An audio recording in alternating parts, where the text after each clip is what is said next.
अस्सलामुअलैकुम वरहमतुल्लाहि वबरकातुहू। नहमदुहु व नुसल्ली अला रसूलिहिल करीम, अम्मा बाद, फ़अऊज़ु बिल्लाहि मिनश्शैतानिर्रजीम, बिस्मिल्लाहिर्रहमानिर्रहीम। या अय्युहल्लज़ीना आमनुत्तक़ुल्लाहा हक़्क़ तुक़ातिही व ला तमूतुन्ना इल्ला व अंतुम मुस्लिमून। सदक़ल्लाहुल अज़ीम।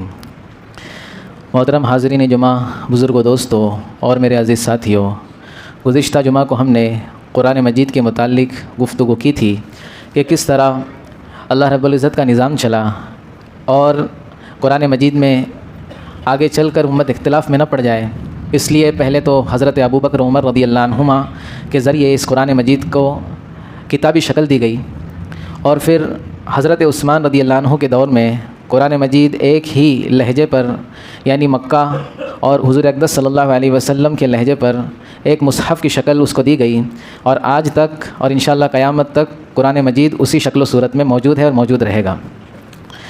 अब चूँकि जिन लोगों ने नबूवत का दावा किया था, झूठी नबूवत का, उनका भी खात्मा हो गया और जिन लोगों ने ज़कात का इनकार किया था वो भी कंट्रोल में आ गए। गर्ज़ मदीना की रियासत के ख़िलाफ़ अल्लाह के नबी सल्लल्लाहु अलैहि वसल्लम के इस दुनिया से जाने के बाद जितनी बगावतें उभरी थी, तमाम चीज़ें कंट्रोल में आ गई, काबू में आ गई। अब अंदरूनी एतबार से इस्लाम और मुसलमानों को कोई ख़तरा नहीं था, लेकिन ये बात मुसल्लम है कि इस्लाम सिर्फ़ मदीना और मक्का के लिए नहीं आया था। अल्लाह के नबी सल्लल्लाहु अलैहि वसल्लम ने अपनी पूरी ज़िंदगी में और ख़ुसूसन हज्जतुल वदा के मौके पर सहाबाए किराम को एक ज़िम्मेदारी दी थी कि ये दीन इस्लाम है। अल्लाह रब्बुल इज़्ज़त ने जिसको मुकम्मल तौर पर मुकम्मल करके एक शरीयत की शक्ल में हमको दिया है, हर एक मुसलमान की ये ज़िम्मेदारी है कि वो हर पैदा होने वाले इंसान तक, मुसलमान तक नहीं, हर इंसान तक और क़यामत तक के इंसान तक ये पैगाम उसकी तरफ पहुँचाना ये हर मुसलमान की ज़िम्मेदारी है। और ये ज़िम्मेदारी कोई ज़माने के साथ ख़ास नहीं थी, बल्कि क़यामत तक के लिए हर ईमान वाले की ज़िम्मेदारी है। तो अब अल्लाह के नबी सल्लल्लाहु अलैहि वसल्लम ने, हम सुन चुके हैं कि जब सुलह हुदैबिया हुई थी, यानी मक्का वालों के दरमियान और मुसलमानों के दरमियान ये सुलह हुई थी, बहुत सारी मैंने चीज़ें बताई थी, उसमें क्या क्या शर्तें रखी गई थी, दब कर सुलह हुई थी।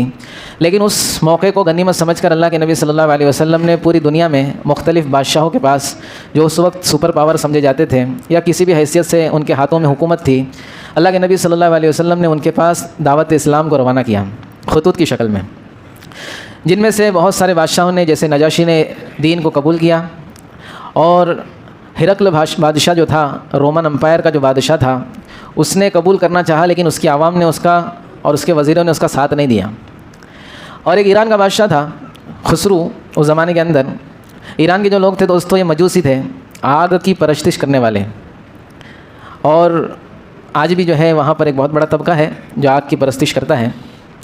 तो खुसरू जो था, अल्लाह के नबी सल्लल्लाहु अलैहि वसल्लम का दावती ख़त उसके पास भी गया कि दीन इस्लाम को कबूल कर ले और जितने लोग तेरी वजह से दीन इस्लाम को कबूल करेंगे उन सब का जो है बदला तुझको भी मिलेगा। तो खुसरू ने अल्लाह के नबी सल्लल्लाहु अलैहि वसल्लम के ख़त को पढ़कर बहुत ज़्यादा नाराज़गी का इजहार किया, आग बगोला हो गया और अल्लाह के नबी सल्लल्लाहु अलैहि वसल्लम के ख़त की उसने गुस्ताखी की, उसको फाड़ दिया और उसने अल्लाह के नबी सल्लल्लाहु अलैहि वसल्लम को और उनकी दावत को हकीर समझा, मुसलमानों को हकीर समझा, क्योंकि वो मुशरिक था और इस्लाम की दावत के अंदर शिर्क से बरी होने को उसको कहा गया था। तो जब अल्लाह के नबी सल्लल्लाहु अलैहि वसल्लम के पास ये बात पहुंची कि उसने अल्लाह के नबी के ख़त को फाड़ दिया है, तो अल्लाह के नबी ने फरमाया कि उसने मेरे ख़त को नहीं बल्कि अपने मुल्क को फाड़ दिया, उसका मुल्क तबाह व बर्बाद हो जाएगा। कुछ ही अरसा गुजरा था कि उसके खुद की औलाद ने, उसके खुद के खून ने उसका कत्ल कर दिया और उसकी जगह पर खुद बादशाह बन गया। फिर उसको कुछ अरसा गुजरा था, उसका जो आर्मी चीफ़ था उसने उसके बेटे को भी हटा दिया और ख़ुद बादशाह बन गया। और फिर उसके बाद उसको हटा कर किसी कोई और बादशाह बन गया। फिर उसके बाद एक औरत बादशाह बनी। गर्ज उसके पूरे मुल्क का निज़ाम दरहम भरहम हो गया, क्योंकि उसने अल्लाह के नबी सल्लल्लाहु अलैहि वसल्लम के ख़त की क्या की थी, गुस्ताखी की थी, उसको चाक किया था, उसको फाड़ दिया था। अब जो है जब अल्लाह के नबी इस दुनिया से चले गए, हज़रत अबू बकर का दौर आया और मदीना अंदरूनी एतबार से मजबूत हो गया, सब बगावतें ख़त्म हो गई, झूठे नबूवत के जो दाइयान थे उनका ख़त्मा कर दिया गया। अब बारी थी इस बात की कि जो दीन इस्लाम है ये मदीना और मक्का के लिए सिर्फ़ है नहीं, बल्कि क़यामत तक के आने वाले हर इलाके के, हर काले गोरे के, हर अजीमी अरबी की कामयाबी का ज़ामिन है ये दीन। तो ये दीन जो है अब मक्का से, हिजाज़ से, यानी मक्का मदीना उसके अतराफ़ से बाहर जाए, ये दीन बाहर जाए और बड़े बड़े इलाके जो है दीन इस्लाम के परचम तले आ जाए। उस ज़माने के अंदर दो सुपर पावरें थी, जैसे हम पहले भी सुन चुके, रोमन अम्पायर ये ईसाई थे और पर्शियन अम्पायर ये फ़ारसी थे, मुशरिक थे, आग परस्त थे। अब दोनों में से किसी एक को चुनना था दावत इस्लाम के लिए कि किसको पहले दावत दी जाए। तो हज़रत अबू बकर रज़ी अल्लाह अन्हु ने मशवरा किया और मशवरे में ये बात आई कि पर्शियन अम्पायर वाले अल्लाह के नबी को भी इन्होंने जो है धमकी भेजी थी, मारने के लिए आदमी भेजे थे और अल्लाह के नबी की शान में गुस्ताखी भी की थी, और अब भी एक मौका ब मौका इस्लाम को मिटाने की और मुसलमानों को ख़त्म करने की साजिशें करते रहते हैं। तो इनकी तरफ सबसे पहले पहल की जाए। अब पहल कौन करेगा? तो हज़रत अबू बकर सिद्दीक़ रज़ी अल्लाह अन्हु ने हज़रत खालिद इब्न वलीद रज़ी अल्लाह अन्हु, जो जिनको अल्लाह की तलवार का लक़ब खुद अल्लाह के नबी सल्लल्लाहु अलैहि वसल्लम ने कहा है, सैफ़ुल्लाह, सैफ़ के माने तलवार है और अल्लाह की तलवार, सैफ़ुल्लाह, अल्लाह की तलवार का लक़ब दिया गया खालिद इब्न वलीद को। दोस्तों, खालिद इब्न वलीद रज़ी अल्लाह अन्हु ऐसी शख्सियत है जिनके बारे में हमारे कान जो है बहुत ज़्यादा नामानूस है। हम जो है बहुत सारे सहाबा के नाम लेते हैं, सुनते हैं, लेकिन खालिद इब्न वलीद रज़ी अल्लाह अन्हु ऐसी शख्सियत है दोस्तों कि हज़रत अल्लाह के नबी सल्लल्लाहु अलैहि वसल्लम के ज़माने ही से अल्लाह रब्बुल इज़्ज़त ने इनको ऐसा चुना था। पहले तो इन्होंने इस्लाम के ख़िलाफ़ बहुत सारी जंगें लड़ी थी, लेकिन जब ये ईमान कबूल किया इन्होंने और ये हक़ परस्ती करने लगे और इन्होंने हक़ का दामन पकड़ लिया, तो अल्लाह रब्बुल इज़्ज़त ने इनको ऐसा कबूल किया है दोस्तों कि तारीख़ इस्लाम में जितनी फुतुहात हज़रत खालिद इब्न वलीद रज़ी अल्लाह अन्हु को मिली है और जितने बड़े बड़े इलाके खालिद इब्न वलीद रज़ी अल्लाह अन्हु के हाथ पर इस्लाम के परचम तले आए हैं, ये दोस्तों हम सोच भी नहीं सकते और समझ भी नहीं सकते। अल्लाह रब्बुल इज़्ज़त ने बहुत ज़्यादा काम लिया है इनसे। जैसे सबसे पहले मुसैलमा कज़्ज़ाब, हज़रत अबू बकर सिद्दीक़ रज़ी अल्लाह अन्हु ने पहले इकरमा इब्न अबी जहल और फिर एक और सहाबी के वहाँ पर उनके खिलाफ़ भेजा था, वो दोनों को शिकस्त हुई। हालांकि हज़रत अबू बकर ने कहा था कि इनसे लड़ना नहीं है, इनको समझाना है, लेकिन जब उन्होंने तकलीफ़ें पहुँचाई तो फिर खालिद इब्न वलीद रज़ी अल्लाह अन्हु गए हैं और मुसैलमा कज़्ज़ाब का खात्मा किया है। अब फ़ारिस की तरफ, पर्शियन अम्पायर की तरफ कौन जाएगा? तो ये तय हुआ कि अल्लाह की तलवार जाएगी। खालिद इब्न वलीद रज़ी अल्लाह अन्हु जो है अपनी जमात के साथ पर्शियन अम्पायर जाएंगे। अब इन्होंने खालिद इब्न वलीद की दोस्तों अगर तफसील के साथ आपको बताने जाऊँ कि कैसी हिकमत अमली थी और कैसी जो है जंग, जो गोया कि मुसलमान हार चुके थे और मुसलमान शिकस्त खा चुके थे, किस तरह से उन्होंने जो है उन जंगों के अंदर भी फ़तह हासिल की है दोस्तों, हमारे दिमाग काम नहीं करेगा कि कैसी अल्लाह ने जहानत दी थी उनको और कैसा जो है रुतबा दिया था और दुश्मनों के दिल में उनका कैसा खौफ दिया था। दुश्मनों के दिलों में खालिद इब्न वलीद के नाम से जो है बड़े बड़े लोग थर्राते थे। लिहाजा खालिद इब्न वलीद रज़ी अल्लाह अन्हु अब ऐसा पहला मौका था कि मदीना से बाहर, मदीना की रियासत से बाहर जाकर दीन इस्लाम को पहुंचाना है, दीन इस्लाम की दावत को देना है। अच्छा, एक दूसरी बात हमको ये समझना है कि यहाँ पर ये कोई गलत फहमी में ना आ जाए कि गोया कि ये मुसलमानों की तरफ से जुल्म था कि कहीं पे जाकर इस्लाम की उनको दावत दी जा रही है। मैंने पहले ही बता चुका कि ईरान के बादशाह खुसरू ने भी अल्लाह के नबी की शान में गुस्ताखी की थी और उसके बाद जितने बादशाह आए हैं उन्होंने सब ने मुसलमानों को अपना दुश्मन ही समझा है, क्योंकि इनकी आइडियोलॉजी और इनकी जो सोच थी बिल्कुल मुख्तलिफ थी। एक पूरे बुत पर शिरक करने वाले और एक पूरे मुवहिद यानी तौहीद के दामन को पकड़े हुए। तो ये हमेशा धमकियाँ भी देते थे और किसी न किसी तरीके से मुसलमानों को नुकसान पहुँचाने के फिराक में रहते थे ईरान वाले। दूसरी बात यह है कि उन तक भी अल्लाह के दीन की दावत का पहुँचाना ये ज़रूरी है। अगर वो इसी तरह इस दुनिया से चले जाएँ, अल्लाह के अलावा को मान करके, अल्लाह के अलावा की परस्तिश करके दुनिया से चले जाए दोस्तों, तो वो हमेशा हमेशा की जहन्नम में जाएंगे। कहाँ जाएंगे? क्योंकि अल्लाह रब्बुल इज़्ज़त ने कुरान मजीद में फरमाया है, अल्लाह रब्बुल इज़्ज़त जिस गुनाह को चाहेगा माफ़ कर देगा, शिर्क को माफ़ नहीं करेगा। अल्लाह रब्बुल इज़्ज़त कभी नहीं चाहते कि मेरे साथ किसी को शरीक किया जाए, मेरे अलावा किसी को माबूद कहा जाए, मेरे अलावा किसी के सामने सजदा किया जाए। तो एक सहाबा किराम की ये बड़ी ज़िम्मेदारी थी। ये ज़िम्मेदारी ही उनको ईरान में, फिर उसके बाद रोमन अम्पायर के यहाँ और पूरे दुनिया के अंदर अल्लाह के दीन के पैगाम को लेकर जाने पर मजबूर करती थी। वरना सहाबा किराम भी अपनी दीन में मक्का के अंदर हज करते थे, उम्रा करते थे, मदीना में अल्लाह के नबी सल्लल्लाहु अलैहि वसल्लम के रोज़े के पास हाज़िरी देते थे और जो है अपनी अल्लाह अल्लाह करके इस दुनिया से चले जाते थे और दीन वहीं के वहीं रह जाता था और अल्लाह ना करे, खुदा ना खास्ता, वो दीन ख़त्म भी हो जाता था। दीन क्या हो जाता था? ख़त्म हो जाता था। लेकिन अल्लाह के नबी सल्लल्लाहु अलैहि वसल्लम की तालीम ये थी कि दीन पर ख़ुद चलते हुए किस तरह से दीन क़यामत तक बाकी रहे और जो दीन के दामन में आ जाए वो किस तरह से दूसरों को दीन की दावत देने वाला बन जाए। ये पूरी कोशिश और फ़िक्र अल्लाह के नबी सल्लल्लाहु अलैहि वसल्लम ने अपनी ज़िंदगी में ही की थी। तो अब सहाबा किराम ने पर्शियन एम्पायर का रुख किया, फ़ारसियों के यहाँ गए, ईरान गए। और ईरान गए तो किस हालत में गए? ऐसा नहीं था कि मदीना में बहुत ज़्यादा पेट्रोल निकल रहा था, बहुत ज़्यादा इनके पास माल व दौलत था, बहुत ज़्यादा इनके पास असबाब थे। मुसलमान दोस्तों अक्सर जंगों के अंदर और अक्सर इस सफ़रों के अंदर बहुत ही खस्ता हाल रहे हैं। लेकिन ज़िम्मेदारी का एहसास जो होता है ना दोस्तों, ये इंसान को बड़े से बड़े काम करने पर आमादा करता है। जैसे मैं अक्सर मिसाल देता हूँ, एक शख्स रोज़ाना के एतबार से पूना से सफ़र करके बम्बई आता है, रोज़ाना से पूना से सफ़र करके बम्बई आता है। सुबह सवेरे 4 बजे अपने घर से निकलता है, बम्बई पहुंचता है, पूरा दिन थक हार के काम करता है, फिर रात को दोबारा वहां पर वापसी होती है उसकी, और वो रात को 9 बजे घर पे पहुंचता है। और घर पे पहुंचने के बाद दरवाज़ा खटखटाता है, तो दरवाज़ा खोले बराबर ये देखता है कि उसके बच्चे का सर फुट गया है और बीवी उसके इंतज़ार में है। अब जो है ये सुबह का थका हारा निकला था और शाम को थका हारा घर पे पहुंचा है। अब जो है कोई भी इंसान हो अपने बच्चे को देखकर ये नहीं बोलेगा कि चलो बाद में देखेंगे, अभी मैं बहुत थक गया हूँ।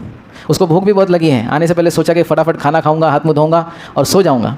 लेकिन अब वो भूख भी भूल गया, उसकी थकन भी वो भूल गया और फ़ौरन उठा करके अपने बच्चे को हॉस्पिटल में लेकर गया। हॉस्पिटल में लाइन थी, वो तमाम लाइनों को बर्दाश्त किया, वहाँ पर उसका पैसा गया, पूरी रात जागा। लेकिन उसके दिल में ये बात नहीं आई कि चलो जाने तो छोड़ो, बच्चे को बाद में देखेंगे, अभी मैं थका हुआ हूँ। तो इसी तरह दोस्तों सहाबाए किराम की हालत भी यही थी कि अल्लाह रब्बुल इज़्ज़त ने जो ज़िम्मेदारी का एहसास था उनके दिलों में, ज़िम्मेदारी का एहसास ऐसा कूट कूट कर भरा था कि बग़ैर असबाब के, यानी असबाब की किल्लत के होते हुए भी वो ऐसे कामों के करने पर आमादा हो जाते थे जो बज़ाहिर उनके बस की बात नहीं हुआ करती थी। अब ईरान के अंदर उस वक्त का सुपर पावर है, लाखों की तादाद है उनके सिपाहियों की, और खालिद इब्न वलीद एक छोटी सी टुकड़ी और छोटी सी जमात लेकर ईरान में जा रहे हैं। बज़ाहिर दोस्तों नामुमकिन चीज़ है कि किसी मुल्क में जाना अपनी छोटी सी टुकड़ी को लेकर के, और उस ज़माने के अंदर जैसे सुपर पावर ईरान की जो है ताकत थी, उसी तरह ईरान के जो जंगजू हुआ करते थे ये भी बड़े माहिर समझे जाते थे, बड़े माहिर जंगजू समझे जाते थे। और इनके हथियार उस ज़माने के एतबार से बिल्कुल अपडेटेड थे, इनकी सवारियाँ बिल्कुल अपडेटेड थी। आगे चलकर इंशाल्लाह तमाम चीज़ों की तफसील बताऊँगा। लेकिन उसके बावजूद उन चीज़ों का तासुर न लेते हुए खालिद इब्न वलीद रज़ियल्लाहु अन्हु और मुसलमानों की जमात ईरान में दाखिल होती है। अच्छा, ईरान में जब दाखिल होती है जमात, तो ईरान का जो मेन बादशाह था उसकी मुख्तलिफ़ इलाके थे, ईरान के अंदर भी बड़ा मुल्क है, मुख्तलिफ़ इलाके थे, मुख्तलिफ़ इलाके के मुख्तलिफ़ गवर्नर थे। तो इन्होंने कुवैत एक उस वक्त का इलाका था, वहाँ जाने का इन्होंने मंसूबा बनाया। तो वहाँ के गवर्नर ने अपने बादशाह को ये इत्तला भेजी कि मुसलमान हम पर हमला करने वाले हैं या हमको अपने दीन की तरफ बुलाते हैं। तो उसने मुसलमानों को बहुत हल्के में लिया, बोले वो उधर कुछ नहीं कर पाएंगे, इधर क्या कर पाएंगे, को टेंशन मत लो, देख लेना तुम लोग, मेरे को मत बताओ, मेरे को मत ये करो, मसल दो उनको, मक्खी है वो, चींटी है, मसल दो उनको, मेरे को क्या बता रहे हैं, इतने बड़े तुम लोग जंगजू और इतनी तुम्हारे पास ताकत है और तुम डायरेक्ट इधर कांटेक्ट कर रहे हो, संभाल लो, देख लो। अब खालिद इब्न वलीद रज़ियल्लाहु अन्हु जो सबसे पहली स्ट्रेटजी बनाई है वो ये की कि हज़रत खालिद इब्न वलीद ने उनको इस तरह से बताया कि हम फ़ला इलाके में जा रहे हैं तुम्हारे सामने आने के लिए, और वहाँ पर वो पहुँच गए।